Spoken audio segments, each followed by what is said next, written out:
తెలంగాణ సమాజం చైతన్యవంతమైన సమాజం ఎంత అమాయకంగా కనిపిస్తుందో అవసరమైనప్పుడు అంతే పోరాట పటిమను ప్రదర్శిస్తుంది. రాచరికం గాని ఆధిపత్యం గాని హద్దు దాటినప్పుడు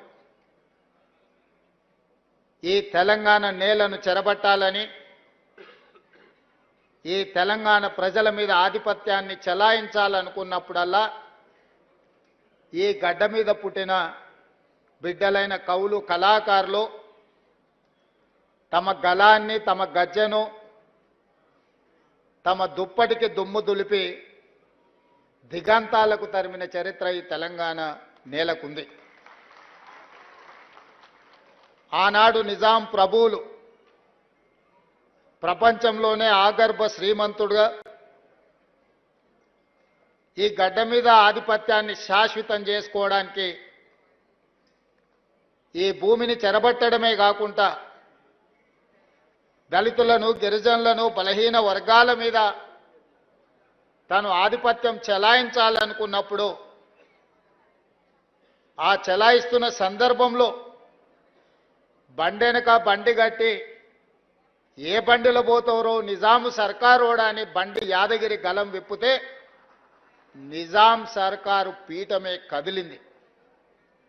అదేవిధంగా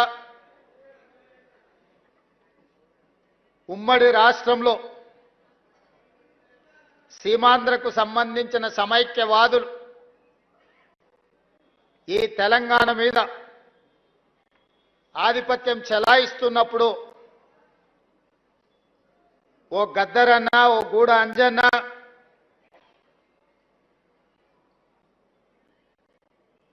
ఓ అందశ్రీ, ఓ గోరెటి వెంకన్న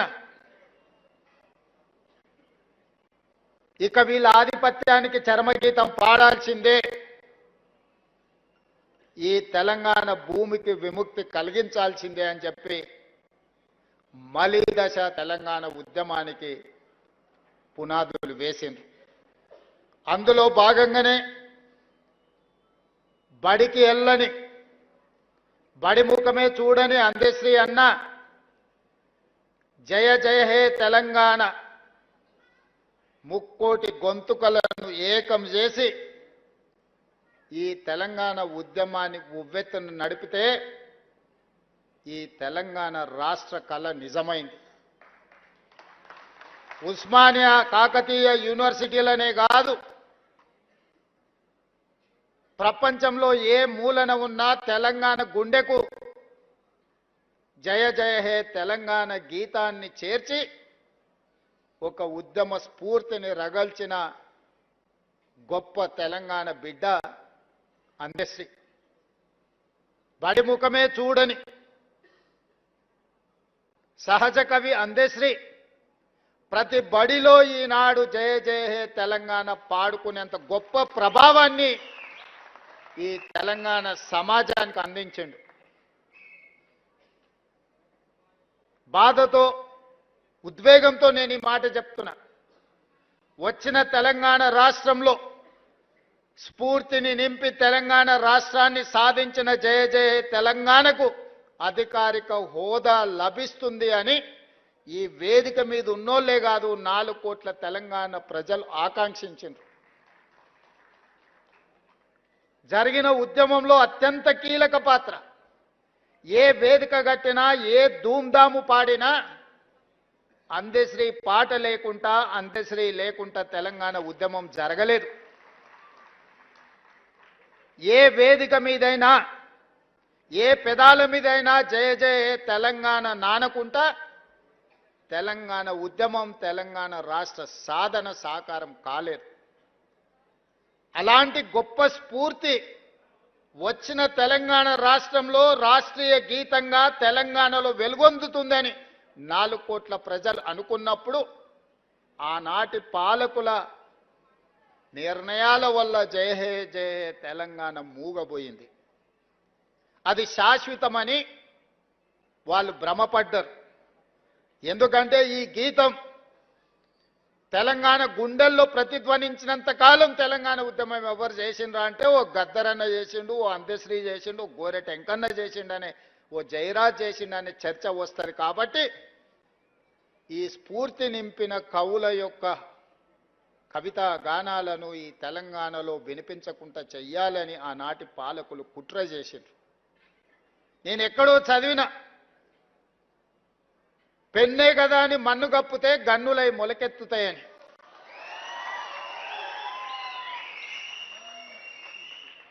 కవి రాసే పెన్నుల మీద మన్ను కప్పితే అవి గన్నులై మొలకెత్తుతాయి, మీ గడీలను కుప్ప కూలుస్తాయన్న నినాదాన్ని నిజాన్ని చేసిండు అందశ్రీ.